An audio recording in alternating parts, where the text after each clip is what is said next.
beginning to be that time of year. There's a chill in the air, store windows get a little more festive, good cheer and merriment start to stir the soul, and before you know it, there's just one thing on everyone's mind. Taxes. Wait, isn't that like a March or April thing? Tax planning, like all wealth planning, is great to do throughout the year. That's our guest today, Robbie Brown. But in particular, as we approach the end of the year, is a great time to look at it. Robbie's the Director of Advanced Planning and Services and the Head of Wealth Management Taxation at Scotia Wealth Management. So he's a guy who thinks of taxes year-round. And he says a little bit of planning now is going to save you some headaches come tax time in the spring. Exactly, Stephen. So some of the tips we'll go over today will hopefully have our listeners well positioned to do that. Planning is key. So this episode, Robbie has 5 year-end tax planning tips. Everything from highlighting key dates, to maximizing government grants, to how to best use the new First Home Savings Account, even if you don't plan on buying a house in the near future. And who knows, maybe by the end of the episode, you'll be so well prepared that April 30th will now be the most wonderful time of the year. I'm Stephen Maurice, and this is Perspectives. Robbie, welcome to the show. Thank you, Stephen. Okay, so as we mentioned in the intro, you have 5 year-end tax planning tips for us today. I believe your first tip is about some key dates to mark on our calendars. That's especially important, as I understand a big deadline has shifted this year, right? Exactly. So I'll start with the first one, which is December 15th. And that is the last of 4 quarterly income tax installments that will be due for 2023. Do a lot of people pay their taxes in installments? You know, if you just have a T4, so employment income, then your employer is taking off taxes as you go along. But if you have any sources of, say, self-employment income, or maybe you're retired and you have sources of investment income or pension income, then a lot of the population pays by installments throughout the course of the year. So there's not as heavy a tax liability come April 30th. Right. So what's the next date people should be aware of? December 27th is the last trading day to complete a trade in 2023 for it to settle in 2023. And the reason that is important is if you are engaging in any sort of tax loss selling, which we won't discuss today, but that date would be the day that if you wanted a transaction to settle in 2023, you would need to execute it on that day. So Christmas Day, Boxing Day, and tax finite day investment trading day is the last day to make that happen. Okay. So the next in chronological order, December 31st. And there's 3 key reasons we'll talk about this one today. December 31st is the charitable donation giving deadline. 2 of the other reasons you may look to December 31st as an important deadline is for registered education savings plans, RESPs, as well as registered disability savings plans, RDSPs. They have a December 31st deadline so that you may receive an eligible government grant based on certain criteria. Okay. And now I think we're coming up to the big one. The big one's 2 left, February 29th, and this is the one that most Canadians likely have on their horizon. 29th, did you say? 29th. 2024 is a leap year. So February 29th, that's the RRSP contribution deadline for 2023. So if you want to be able to make an RRSP contribution and be able to claim that on your 2023 tax return, well, you have until February 29th, 2024. Now, that does differ, as you pointed out, from other years where it is maybe March 1st. And the rule states that it is 60 days after the end of the year. Because we have a leap year this year, 60 days is February 29th. Right. The last date, and likely the biggest, April 30th. That is the T1, so the personal income tax return filing deadline. Right. So that you do not have any penalties or interest applied. All right. Some key dates to remember. Just to go through them again quickly, December 15th, the deadline for when you're paying tax by installments for making that last payment of the calendar year. December 27th, the last trading day for 2023, if you want to engage in any tax loss selling. December 31st, deadline for charitable donations if you want to get that deduction on your taxes for that year, as well as contributions to RESPs and RDSPs. Correct. February 29th, not March 1st, is the RRSP contribution deadline for 2023. And of course, the most wonderful time of the year, tax deadline filing day, which is a Tuesday this year. And you have to get your taxes in by that. April 30th, 2024. All right. Tax tip number 2, Robbie. Tip number 2, Stephen. If eligible, take advantage of the first home savings account. And this is a new one. So very briefly, in order to open an FHSA, you must be a resident in Canada, at least 18 years old, and be a first-time homebuyer. Generally, that means that you or your partner have not inhabited a qualifying home in the year or any of the previous 4 calendar years. The reason FHSAs may be on Canadians' minds is a new account that essentially permits upwards of $40,000 to be tax-free when saving for the purchase of your first home.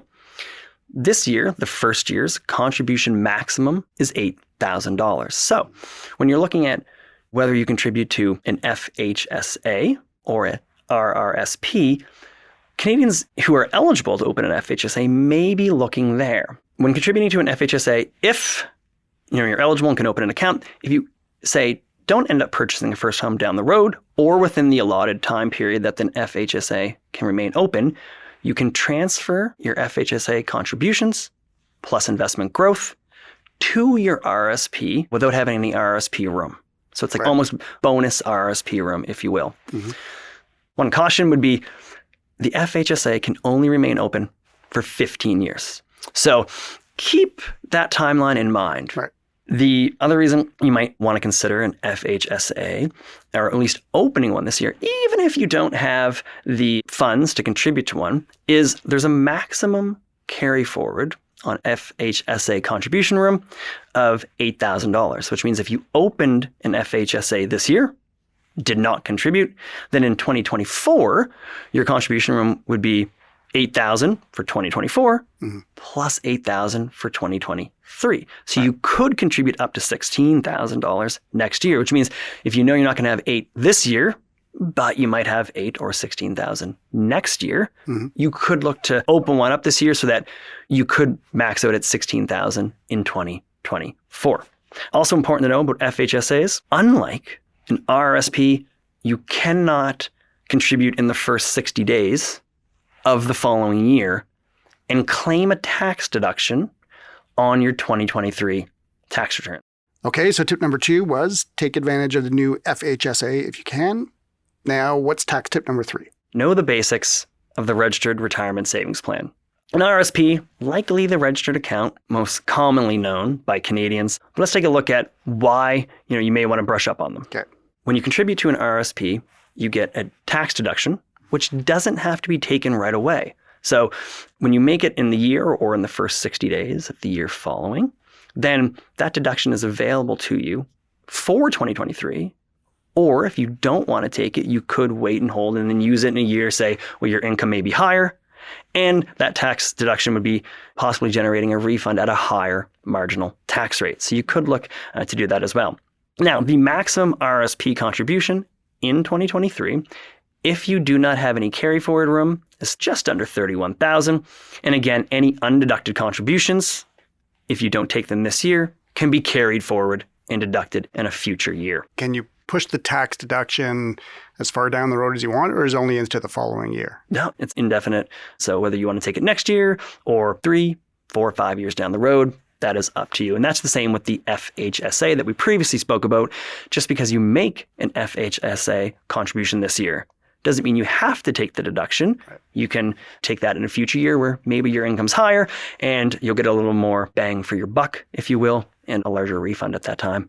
I would note whether you get a tax refund immediately and then use that tax refund to fund your lifestyle or further invest should be factored into that consideration with your wealth advisor. All right. Tip number 3, we covered RRSPs. What's tip number 4? Tip number 4, Stephen, is knowing how to best use the tax-free savings account, or the TFSA. Now, this is a very commonly known registered plan. So it's not like an RRSP where when you contribute, you get a tax deduction on your tax return. Rather, when you contribute, there is no tax deduction. However, all future investment income, earnings, and growth are tax-free, both when earned in the account and then when they're withdrawn. And this differs from an RRSP where annual earnings and growth are tax-deferred. You don't pay tax on it while it's in the RRSP, but when you take it out down the road, it's eventually taxable. I actually have 2 tips here when it comes to utilizing and benefiting from your TFSA. If you can, contribute early. So if you can contribute this year's maximum, $6,500 back on January 1st, if you've done that, well, you've benefited from, the past 11 months of growth. Mm-hmm. That same principle applies for 2024. If you're in the position that you can contribute to your TFSA, and let's say you've maxed it out right up until 2024, next year's contribution room may be $6,500. It certainly won't decrease, and it could go upwards of $7,000. The TFSA limit is indexed in increments of $500, so we'll find out later this year. But if you can contribute early in the year, January, February, where you're going to benefit from that year's growth, whereas if you contribute later in the year, you would have possibly missed out on 10, 11 months worth of growth. Right.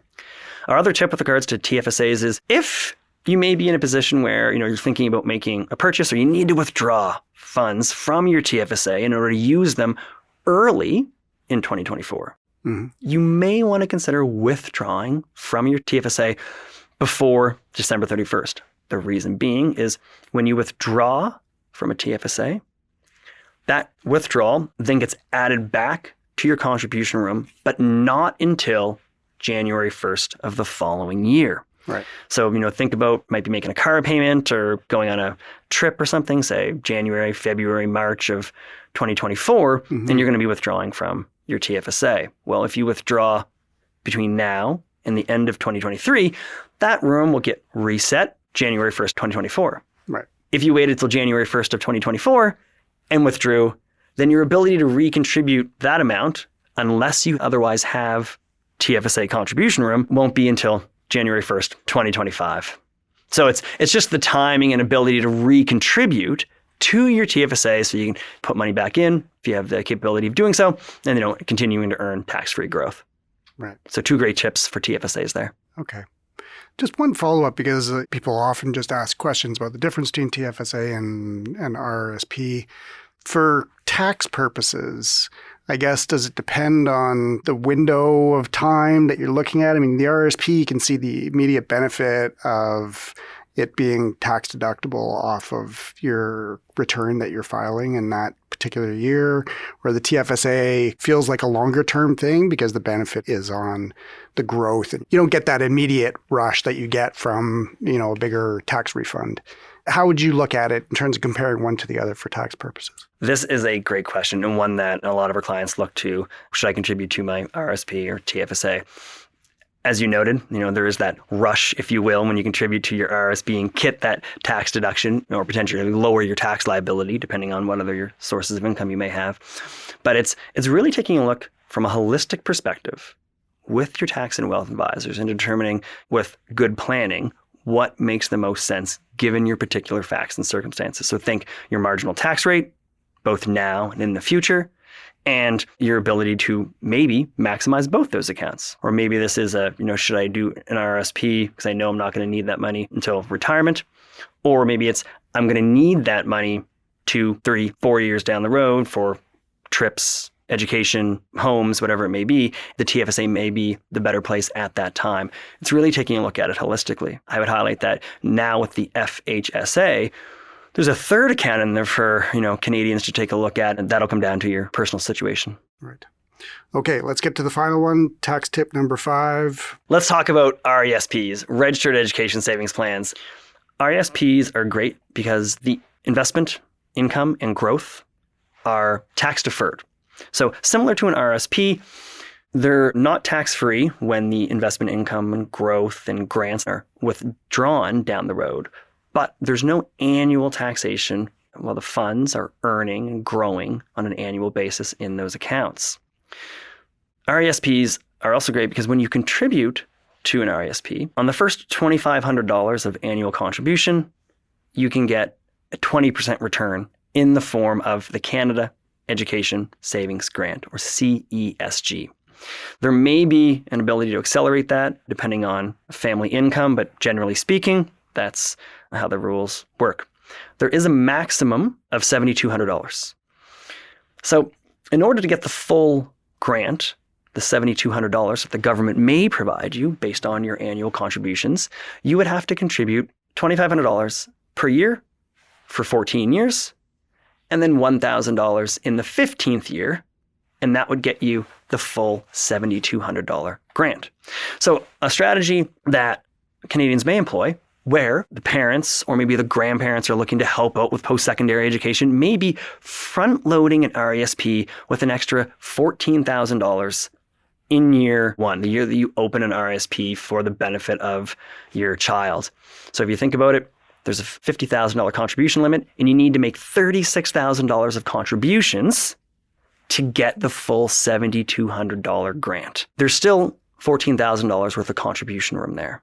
So putting that in year one allows that to grow tax deferred for upwards of 17, 18, 19, 20 years or longer, depending on when the beneficiary is going to be attending post-secondary education. So if you have the ability to do so, this is a strategy that we employ with clients to take advantage fully and really maximizing and utilizing an RESP.